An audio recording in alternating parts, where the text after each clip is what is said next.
the south exposure is precious. Now, this is a sort of a rough layout of a subdivision that we're working in southwest Edmonton. It's a new subdivision on the banks of the White Mud Ravine, and the owners of the site, the Poole family, have mandated that it be developed sustainably.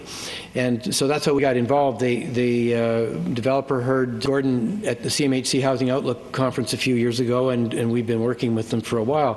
But they've already laid the roads out. They've got quite a thin strip of land at the north end of the site, and it's very hard to orient the lots anything but east-west. And so we want to do as well as we can on here, but we've got one hand tied behind our backs. The predominant views are to the east and the west, so that's where you'd want to put your windows. And the result of that is going to be the danger, first of all, heat loss out of those windows. That cannot be compensated, that doesn't have a corresponding heat gain associated with it. So, and then our side yards are facing south. Well, there are limits to how much glass you can put on the side yard, and you also don't particularly want to be looking at the side of your neighbor's house, even if it doesn't block the sun. But there's a fire code that restricts the area to about 7%. So that site already is down in the 8,000 kilowatt hour a year range. That makes it very, very difficult to do much about. And it's possible that and you can see the sun in this model here is approximately November 20th or so, somewhere around 10 o'clock in the morning. And you can see that there's a sort of a sawtooth effect. The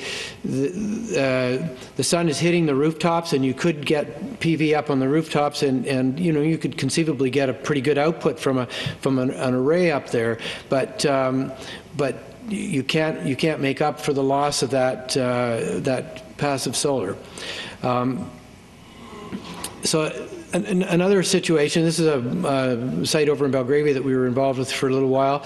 Nice south-facing lots, but the city boulevard trees are providing enough shading that the potential for passive solar and renewable collection is seriously compromised.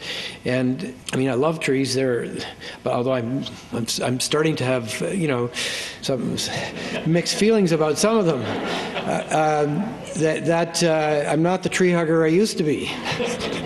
This would be a fabulous site. The compromise solution here would be that you could work with the trees a little bit and go really heavily in the passive solar department, and with the assumption that in the winter, when the sun is low, it'll shine under those branches and through them, and then in the summer they'll prevent any overheating, and that's a great thing, except that the shading from the branches is very significant.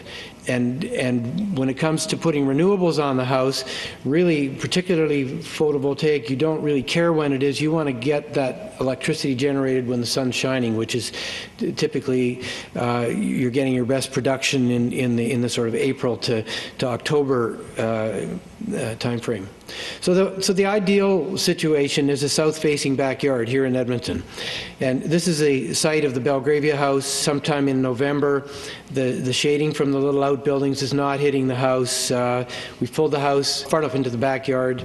There are almost no trees there, and in your immediate backyard you can control whether there are trees or not. You can plant lower trees and that sort of thing, and you're also less concerned about integrating the collectors with the look of the house, so that you're free on the street side of the house to pursue any kind of shape or style of house that suits you. So it's important, I think, to actually have your eyes open and know what portion of the sun you're going to be able to access for all types of solar input. And there are a number of ways of doing that. Gordon and I went halvards on a little device called the Solmetric Sun Eye, and there are other ways to do this. There are some lower tech ways. There's some free little programs on the internet that look like they would work quite well. But I really like this one. It's a little fisheye camera. It takes a picture of the sky and then gives you 3 different outputs, and it plots the sun path and the obstacles. and it'll then give you a bar graph that'll tell you what percent of the available solar radiation is unobstructed. And it also has this nifty little function. You can take an eraser and erase the obstruction and see what difference it makes. It's not precise, but it's close enough. But however you do it, I think it's important. We're all optimists, or we wouldn't be considering doing this. And it's easy to let that optimism kind of get away with you. You should, check it out and really let the numbers tell you what you're going to get, because it'll affect the way you want to design the house. So once you've decided that it's a good enough site, or that you can live with the limitations, you would then start to design the house using all the considerations you'd normally have involved how much space you need, where the views are, and that sort of thing, and in the process be looking for opportunities to exploit whatever passive solar potential you have. So organize the living spaces, which would be where you'd want to have your bigger windows along the south, and try to have functions that need less light along the north, and I mean, you still have to make the house look good from the street and all of that sort of thing, but just within limits, maximize the potential solar exposure, and think also about, in shaping the roof, that how you might accommodate photovoltaic panels or solar domestic hot water. I mean, at this point, we don't know how big those would need to be, but start thinking about it. And try and keep the shape simple. The closer you are to a square, the better. If you're going to be elongated, ideally it would be in an east-west direction that would give you more passive solar exposure. But keeping it compact and not lots of big jogs. The jogs really add length and size to the building perimeter, without necessarily adding that much more square footage. And so, the more compact, the better. It's got to look good. It's got to be, enjoyable. Don't make a completely boring box.